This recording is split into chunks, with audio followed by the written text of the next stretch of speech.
Hey guys, it's Mobius Y here with another video from AirMech Arena. I did say I would do some more videos of this little gem that I've been playing on the Xbox One. So here is one. If you're expecting World of Tanks stuff today, sorry, but this isn't World of Tanks. But if you ask me, this is definitely a good fun game to play on the side of World of Tanks if you're just getting frustrated or pissed off or whatever. Anyways, I'm going to go over some tips here in the main game lobby that a lot of new players I find don't really understand about. So in this main screen, you use the left stick to move your cursor around, and you do the basic things such as select your AirMech, or in this case, bring up somebody's gamer card. select which kind of AirMech you want to use, for example. Now in this game, I'll be using the Striker class, which is the one that I use 95% of the time when I'm playing with my two buddies and we're playing some 3v3. It's essential with the speed loadout that I have with it, as well as it's really good DPS against other air units, helping me control the skies and just give us an edge over the opponents. And I mostly just use the Black Ops Striker for cosmetics because I like the look of it. It looks pretty cool transformed as well. So that's essentially my reasoning behind that. So right beneath the AirMech, you choose your pilot and you can choose the map. And on the left side here, this is where you choose an item with small bonuses, but it has no drawbacks. And then just to the right of that is where you choose what type of guardian you want to use. I use blaster guardians. It's essentially extra guns for your AirMech. It consumes energy a lot faster. So from there, if you hit the Y button, then you can choose your units, and a lot of people don't really know about this. And while you're looking here in this menu, you can hit the X button to view the details of that particular unit, or you can hit the A button to bring up this unit menu and change certain units you want there. So in my case in particular, I've got my little setup here. The top two are the Leveler, the Money Maker. On the right, I got the Butchers. There's the Devastators on the bottom right, T99 on the bottom, Bucky on the bottom left, Balloons and Bombs on the left, and Balloons and Bombs on the left side there. So essentially, my top two are my infrastructure, and the rest are our actual utility or combat units. And you can highlight any one of these cards, I suppose you could say, and it'll bring you up to this unit selection menu where you can choose a different unit that you want to put in that slot. For example, I just changed my Butchers to Longhorn tanks, and I'm going to change it back because I want to keep my Butchers. So essentially, that's how you choose your units on your loadout. It's not really explained very well in the tutorial. So to start off with our strategy, I start off with these two infrastructure units, the Levelers and the Money Makers. The Levelers I start off with right away in the game, and I keep those until later in the game when myself or my teammates are around level 7, 8, or 9, when we can start pumping out Goliaths and Devastators. After that, I switch them to these Money Maker crate tanks. These are essential so that we can just earn lots of credits really quickly. The Butchers, I use these when there's a big tank push coming. Drop 3 or 4 of these in the middle of a big tank push, or enemy armored vehicles. They really tear things up. Now the Devastator, this is my late game answer. I've got a lot of weak, cheap crap aside from this thing. It's really expensive, 5 upkeep and 38,000 credits, but it does massive ground DPS and has crazy good armor and hit points. This is my late game close it out once I have a huge level advantage with the Levelers. So in the bottom slot, I usually keep things like turrets. In this case, I have the T99 just for all-around defense and choke point holding. I don't build too many of these anymore. I used to build quite a bit. Now I just put 1 or 2 here and there because with the latest update, they cost more upkeep. But these are really good turrets to help fend off tank pushes and enemy AirMechs. The Bucky, I don't use this as much as the other units like Bombs and Butchers in particular, but it's great to build 3 of these early in the game, drop them outside a neutral outpost, for example, have them start destroying the neutral outpost defenses. The Balloon, now this is a hilarious one. I have yet to see anybody else in a PvP game use this against us. But oh man, does it surprise the crap out of other people. It is hilarious to use and watch it go to work. You need to be level 4 in the game to use it. But once they come out, sometimes I build a couple extra and plant them down near fairly undefended outposts to protect them from AirMechs. And these bombs, these are wonderful for stopping tank pushes as well. I'll build 3 or 4 Butchers and 2 bombs when there's a big tank push coming. Drop the 3 Butchers, zip back to the outpost, pick up 2 bombs, drop 2 bombs on that tank push. So not only are the Butchers messing up the tanks, but the 2 bombs will damage everything pretty nicely as well. And you can change this up however you like. So from selecting your units, if you hit the Y button again, you go into the parts menu for your AirMech, and the top slots are for guns and weapon upgrades. The next slot down is for armor. The second from the bottom slot is various upgrades, in the such as chips and whatnot. And these very bottom ones are your energy core and your engine. And essentially, I've just got things that increase my flight energy efficiency, my recharge speed, but mostly my air speed. That is what I'm going for with my Striker setup. When me and my buddies play PvP, we like to maintain really good control of the skies near our outpost, and especially on the front lines of the battle here. And this efficiency chip increasing my transform speed a little bit, as well as credits earned, really helps as well in the late game with the money makers, along with the food item that I have on the first page there. And this Gundanium alloy, I really like it. Increases my defenses a little bit, as well as my airspeed, just a tiny bit. So slight airspeed boosts. From the parts, you hit the Y button, you go into your cosmetics, where you choose things such as your team color. In this case, I've got green, as well as various cosmetics to make your AirMech look different. And then on the front page, you choose your pilot in the circle. I like Raven because, again, speed boosts, and it helps the Striker, especially with the Afterburners, really fly around the map and really help me gain control of the skies in our PvP games. So I'm going to start up a 2v3 game with a computer ally against 3 computer opponents here on a map called Twin Peaks. Now, I know that there's only 4 slots on our main base and 1 slot on our outpost, so I only built 4 levelers, expecting my AI partner to drop a lunchbox there. You can see there's the cosmetics into play there. I've got 3 different types of tracers. I've got a little falcon that follows me, a skull that follows me around, so on and so forth. So in the early games here, things get a little bit rough because the computers are quite relentless. They like to just attack really early, try to decapture one of your outposts, and that's why you'll see me constantly placing creeps on the bunkers, or the bunker tabs there, which are the funny little kind of hexagonal pads sticking out from your bases and whatnot.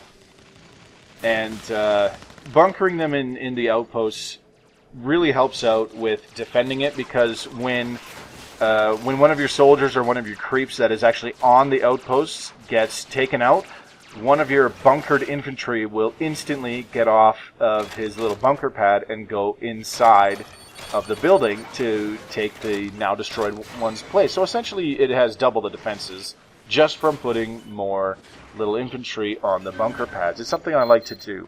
And in the early parts of a PvP game with my buddies, that's essentially what I'm doing for the early parts of the game. I'm mostly keeping an eye out for tank pushes, as I am essentially the tank buster with butchers and bombs to counter them, as well as building a couple turrets and maintaining our infrastructure as well.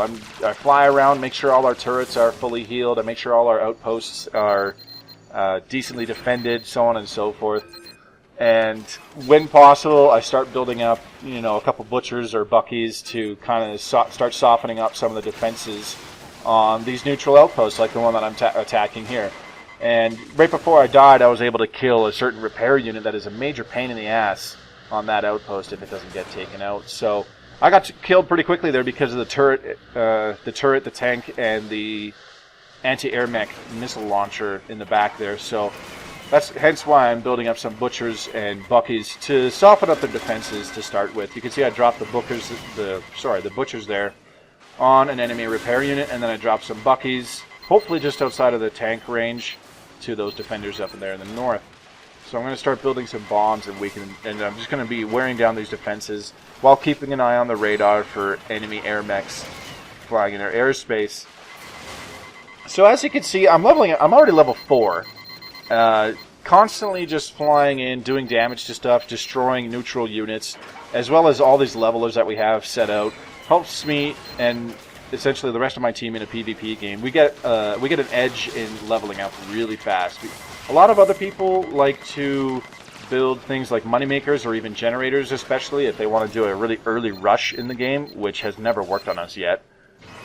But we don't really do that. What we do is we start off where I build nothing but levelers and put it on just about every socket available on our main base and all of our outposts, so that we get a huge level advantage. By the time we're, reaching levels 7, 8, and 9, Our opponents are still, you know, level 5, level 6, so they don't have access to the big tanks like the Goliaths or even the Devastators just yet. They're still stuck on crap like Longhorns and Armadillos, for example. So it gives us a really big edge in the late game, as we can build much bigger, badder units and start pumping those out to really turn the battle back in our favor. And that tends to happen with most of our games in PvP. It always looks like our opponents have the upper hand for a while, for a very long while. You know, they might control a little bit over 50% of the map, but it's all part of our plan where we just wear them down piecemeal and then eventually go in for one big final push with our superior units. Essentially, that's how it goes. It's so far been effective. We haven't really had the chance to practice or try it since a fairly recent update there, and so we're not sure if we have to change things up here. And on top of me just being an anti-pusher, I'm also a bit of a harasser. I can fly in with my really good airspeed and afterburn and neutralize a base just like I did there if it's fairly undefended. Or even just fly around the map and do a quick scout run, see if the enemy is amassing a large amount of tanks or units in a certain spot, getting ready to make a large push on us or something to that effect. So that's essentially how it goes. Just a very, very simple, basic way that I play the Striker, as well as how I play with the rest of my team. And like I said, I strongly recommend this game, especially if you have an Xbox One. I strongly recommend this game in between your tanking sessions. It's a really good game to take breaks from World of Tanks. It's pretty action-packed, as you can see. There's lots of stuff going on, and you know, it also requires a good amount of strategy. I do wind up dying quite a lot this game, just getting careless and whatnot. And this game does drag on for quite a while because a 2-on-3 against computers, unless they're on, you know, the very basic training difficulty, can be a bit of a pain in the ass, even for somebody like me. Honestly, I'm just really not that good at this game. Most of the stuff that I do in the PvP it's just very, very straightforward and basic, reactionary. What's the word I'm looking for? Maneuvers that I do when me and my buddies are playing some PvP, and I mostly just do what my other buddies asking me to do. Hey, can you do a quick scout run? Yeah, sure. Hey, we got a tank push coming up. Can you get some butchers and bombs ready? Yeah, no problem. This outpost is fairly undefended. Can you just check on our infrastructure and build a turret or two for this area? Yep, that's not a problem. Or late in the game, can you build an extra Devastator or two? Yeah, no problem. Basically that kind of stuff. I mostly just maintain our infrastructure and help on the defensive side of things until very late in the game. I'm maintaining our airspace, you know, keeping our outposts intact, making sure we're getting maximum unit cap and credits that we can for the time being for our late game push. So that's essentially how it goes. And anyways, I'm just going to leave it at that. If you want to watch the rest of this gameplay, go right ahead. There's about another 15-20 minutes of it to go on here. And you can see what I do for the middle to the late stages of the game here. And like I said, already I am selling my levelers as I'm just about to level up to level 9. And I'm replacing them with moneymakers so that I can start pumping out my Devastator tanks. So that's essentially how it goes there. So yeah, I hope the tips for the starting menu were helpful. I see a lot of rookies in the PvE co-op games that still have a soldier, Longhorn, and T-49 turret set up. They got like 4 units out of the possible 8 that they could use, because it's just not really mentioned anywhere how you can change your units out or adding parts to your AirMech or how to go about doing that. And you know, hopefully that was helpful to those of you that have tried out this game and do start playing it. Again, I strongly recommend that if you have this game, or sorry, I should say, if you have an Xbox One, play this game on the Xbox One. I've tried it for a little while on the Xbox 360, but the game is much better on the Xbox One. It plays much more smoothly. There's minimal chugging or frame rate drops, I've found. The interface is a lot better.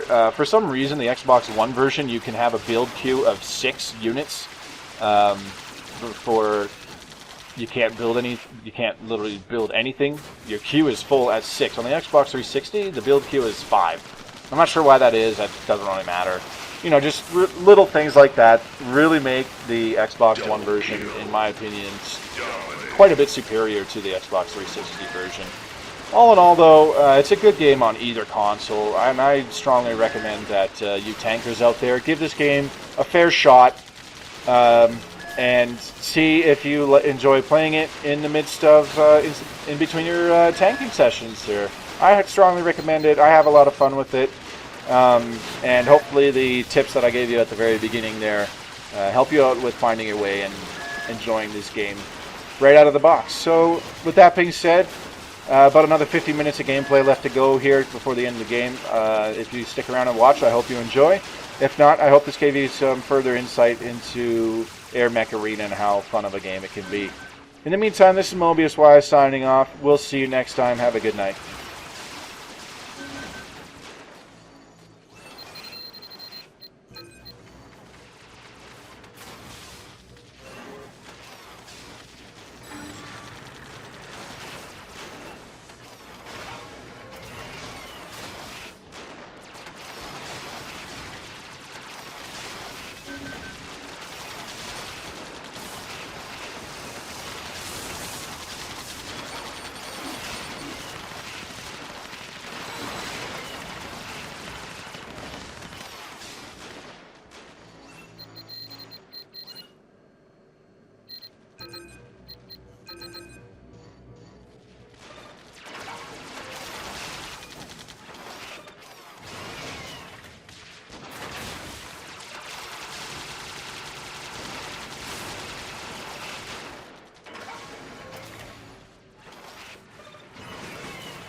Dominate.